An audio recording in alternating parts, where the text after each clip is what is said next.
वालेकुम my YouTube family, आप सब कैसे हैं। आज फिर कुछ ऐसे वर्ड्स लेकर आई हूँ जिन्हें आप अपनी ज़िंदगी में शामिल कर सकते हैं, अपनी आम रूटीन में शामिल कर सकते हैं, जिससे आप अपनी ज़िंदगी को चेंज भी कर सकते हैं। जब हमारी रूह चेंज हो जाती है ना, तो सब कुछ चेंज हो जाता है। तो चलिए स्टार्ट करते हैं। खुद को ऐसा बनाओ कि जहाँ तुम वहाँ तुम्हें सब प्यार करे, जहाँ से तुम चले जाओ वहाँ तुम्हें सब याद करे, पहुँचने वाले हो वहाँ सब तुम्हारा इंतज़ार करें। किसी की बेटी को जब अपने घर ले आओ तो याद रखें कि शादी करके ही लाए हैं, खरीद कर नहीं। जैसे मर्जी सलूक किया जाए, वो आपके अच्छे सलूक और इज्जत की हकदार होती है। दिल का अच्छे होने से पहले आपको ज़बान का अच्छा होना ज़रूरी है, क्योंकि लोगों का पहले आपकी ज़बान से वास्ता पड़ता है। दिल तक तो कुछ खास लोग ही पहुंचते हैं। गुस्से में कभी भी अपनी जगह ना छोड़ें, क्योंकि कोई ना कोई आपकी कमी पूरी कर देता है और वापसी पर पहले वाली हमीयत भी नहीं रहती। फिर चाहे वो किसी का मकान या दिल। झुकने की बेहतरीन जगह अपना गिरेबान है और रहने की बेहतरीन जगह अपनी औकात है। ना दूसरों के ऐब देखो, ना अपनी हैसियत भूलो। ज़िंदगी सुकून से जीने का यही राज है। हर रुकावट में कोई ना कोई बेहतरी छुपी होती है, जो अल्लाह तक ले जाए इसे ठोकर नहीं कहते।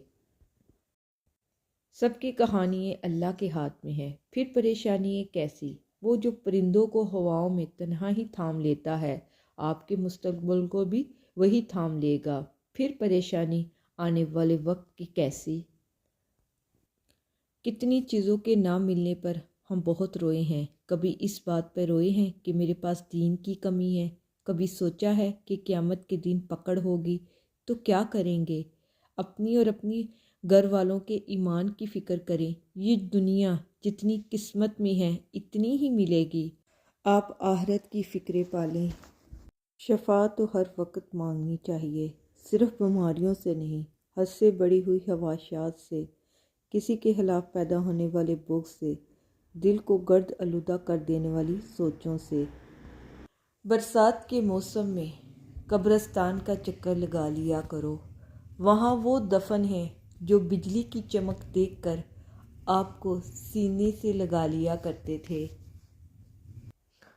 गम दिलों को नरम करता है और गम अल्लाह की एक नेमत है, क्योंकि अल्लाह का नूर सहद दिलों में नहीं समाता। मैंने तुझे वो फ़ैसले सौंपे जिनकी मसाफ़तें मुझे मालूम नहीं, वो रास्ते जिनकी मंजिलें मुझे नज़र नहीं आती, वो उम्मीदें जिनका बर आना महल लगता है, वो दुआएं जिनकी कबूलियत का मैं वक्त नहीं जानती, वो नेमतें जिनके हसूल का सबब मुयस्सर नहीं है। आज की वीडियो इन लफ्ज़ों के साथ ख़त्म करूँगी। ऐ अल्लाह खूबसूरत कर दे हमारी सोचों को, फ़िक्रों को, ज़ुबान को, बयान को, लहजे को, अल्फाज को, सिमत को, बसारत को, बातन को और ज़ाहिर को। आमीन या रब्बुल आलमीन।